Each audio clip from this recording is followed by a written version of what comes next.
Thanks for inviting me here. In fact, I'm just going to really broadly respond to what actually the people who are in the helm of affairs have said it very boldly and very clearly, that there's a gap between what the state's institutions want and what the capacity of the people are.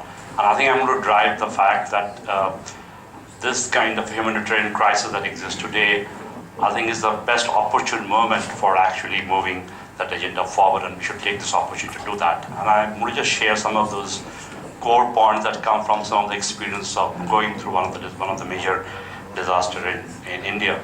I just want to kind of, as an anecdotal thing to start it, that it was actually a very strong people's movement in the wake of the 2000 earthquake, actually that led to the formulation of the disaster relief and the Act of 2005.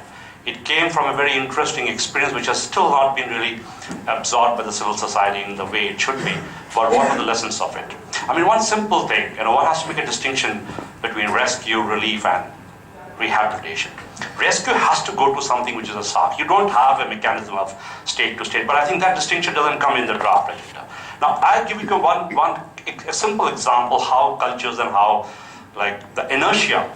But the first time that disaster happened in Gujarat, I remember as the government had almost failed to do that. So there were people's movement and people's organization which left everything and tried to create what was the first cordon of what is called search operations.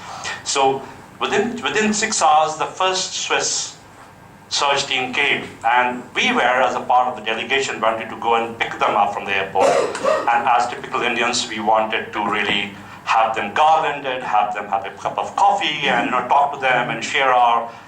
We were shocked, and this is for me, who's been a very long-term activist and gone through many of these things. I was shocked myself that when the aircraft were opened, they were all in full gear out. And then when we said we want to have a cup of coffee, said take us to the site. They, for the first time, told us. So I'm saying the speed of an rescue operation was so important that we learned ourselves, and actually we had to adjust to the speed of their work. And as a result of that, I know at least that more than 72 people were actually saved in the city of Ahmedabad because of their cooperation. So there's some other learnings that come. Now, I'm saying that somehow the kind of mechanism that exists still hasn't really been able to absorb that major distinction in a kind of humanitarian crisis that exists today. Let's take an example of rehab. It's going to be late. It's not going to be just 1 or 2 years. It's going to be 10 years since rehabilitation will take place. So we have a long time. And I think the people's movement need to really actually push the government on this matter and to force to see that some of these operations, some of these things come in the context of today.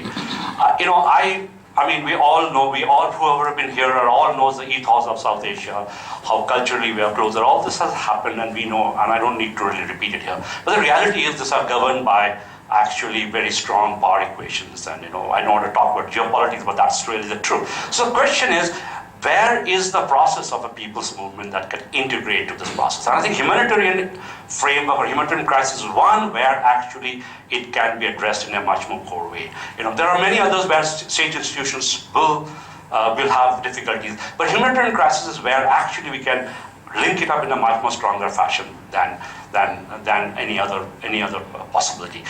To give one very important example would be, and this is where I think the typically, and this is again any such disaster management, in the end is a managerial system, is a management system, it's a delivery system, it's a speed, capacity, all these good words, they are there. But really, actually, if you go back to an inner South Asian context, I really want to bring this up, that the people's movement have a different perspective on disasters and rehabilitation.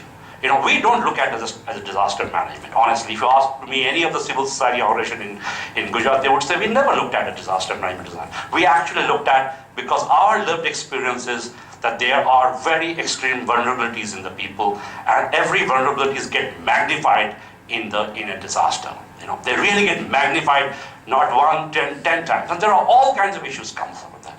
And one of the core role that the civil society and people's movement can do is to address what we call, the states can look at as disaster management. We look at how do we address vulnerability reduction.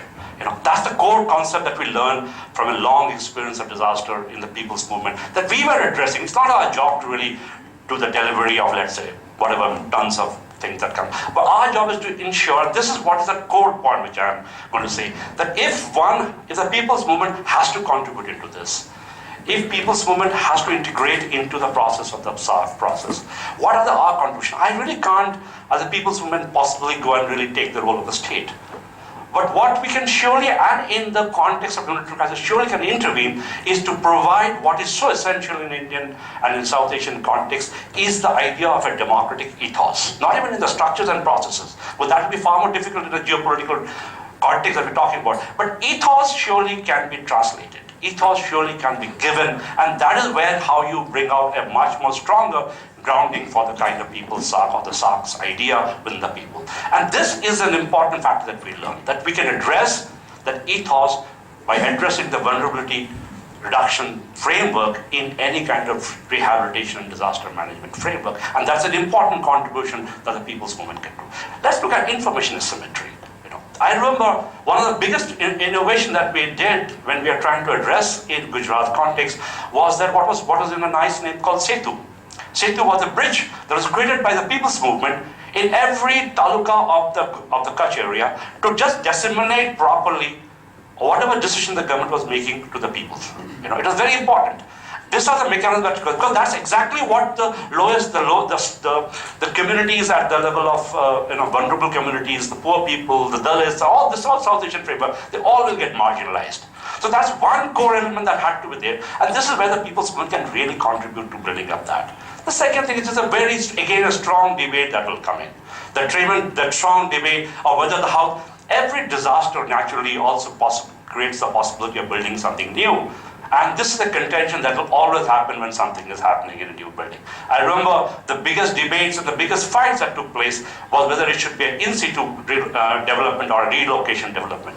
The standard way is take away the people's areas, take them somewhere far off. This is a high-price area. I'm sure this is going to happen in Kathmandu too. And this is going to be a real contention. This is where actually a democratic ethos becomes very important. The debate between in situ and relocation are the concepts that really come up in the process of the experience. And this is where actually people's movement can actually play a role in helping in creating a broader ethos within which the SAARC framework can be framed up. Give another example. And this is very important from an economic point of view.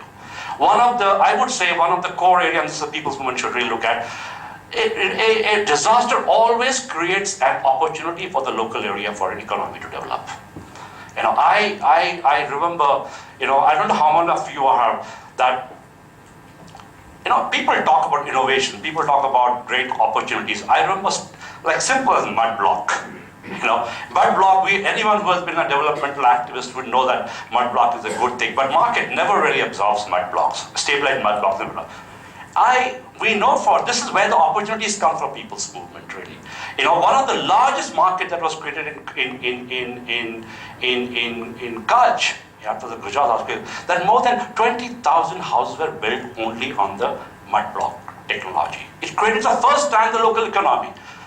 One of the largest amount of upgradation of the Dalits in terms of working, in terms of skill building, in terms of becoming startups of what is called petty contractors came from this process, because they could really work on this process and come up the problem. So there is such possibilities that come up. The other very, very important, I'm sure this is going to happen again in an earthquake zone, is that it really rebuilds the whole skill level of the people in that area. So a local area economy, a skill building. I remember that, I'm sure that I've been to Kathmandu and I've seen the whole of Nepal. This is also 20. Most of the houses, most of the constructions are never having any interlocking, what is called the corners. Reinforcement of corner is never a part of Indian, it's very tragedy, it's never a part of Indian rural housing system. Rarely are there where actually the whole house is bounded up for an earthquake resistant. Simple tools which are not very expensive. One has built I remember in Kutch in 2002, very high resist, very efficient, which almost took the tremors even on the aftershocks, which were just built by 50,000 rupees of thing. So the question is, some of the real actually enabling tools and enabling processes are like binding tools, the interlocking of the site. These are things that actually help in rebuilding a skill and actually help the local area economy. These are the areas where actually people's movement in not only just a huge relief will come, I'm sure, as you rightly said, so that there will be a huge funding that will be done. But funding is never a problem in the rehabilitation. Funding always comes at the end of the day.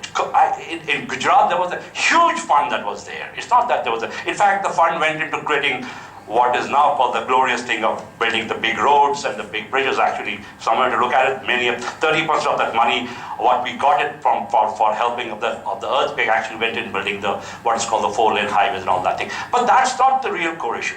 Even today, there are housing colonies or housing areas, few square kilometers, that are still vacant after 15 years of earthquake. For a simple reason, people didn't want them.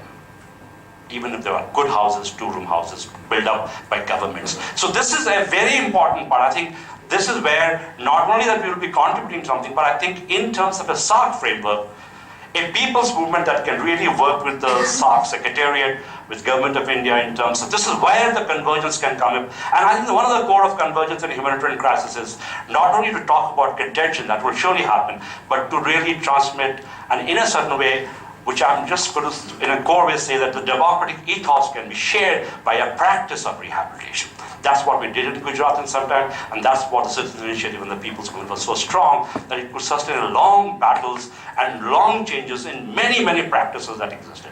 Today, I'm sure if there was a second earthquake, we would have a far more resilient Kutch in many ways, because it was built with such a strong people's, and I would say people not only cooperated with the government, people fought the government, people went to jail against some of these policies, but yet one core idea was that how do we converge these two issues into building up a democratic ethos? And I think that's more important in a South Asian context, and I think if we can collaborate on that process, have some intrusion into it, it will really contribute to building up this people SAARC concept in a big way and in a bold way. Thank you.